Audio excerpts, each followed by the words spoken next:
Government की तरफ से ऐसी क्या नेग्लिजेंस आ रही है जिसको अगर ख़त्म कर दिया जाए तो हमारा जो रियल एस्टेट सेक्टर है वो बहुत फ्लरिश कर सकता है, बहुत तरक्की कर सकता है। मैं ये कहता हूँ, देखें, टैक्स लेना कोई और टैक्स देने में भी कोई पाकिस्तानी पीछे नहीं है।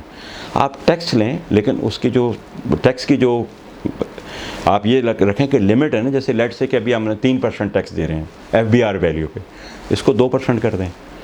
और इसी तरह हम जो स्टैम्प ड्यूटी है, जो पहले हम 1% कर रहे थे, उसको हमने 2% कर दिया। वो सूबे का मामला है, उसको दोबारा 1% कर दें, ठीक है। आप वैल्यू, तो उससे क्या होगा कि ट्रेडिंग बढ़ जाएगी। जब ट्रेडिंग बढ़ जाएगी और यहाँ पे जो जेन्युइन जो एंड यूज़र है वो भी, और जो इन्वेस्टर है वो भी, उसको कॉन्फिडेंस होगा।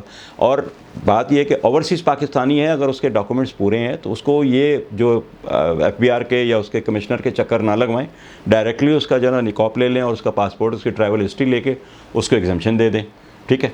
और इसी तरह जो हमारे टैक्स पेयर लोग हैं जो हमारे यहाँ हैं, उनको भी दे दें। और मैं ये बात करूँगा कि जहाँ पे जो लीगल एड्स होते हैं ना, उनको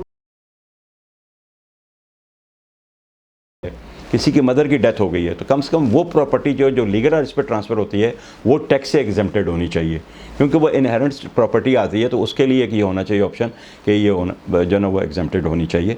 तो उससे भी ये फ़ायदा होगा कि जो लेट से कि हमारी मतलब है कि अगर वालदा है, बहन है, तो ज़ाहिर है वो टैक्स पेयर नहीं है, वो हाउस वाइफ है, और ना वो 80 साल की उम्र में वो मतलब है कि ज़ाहिर है वो ये हादसा हो गया और उनके नाम पे ये प्रॉपर्टी आ गई, तो कम से कम वो एग्जेम्प्टेड होनी चाहिए।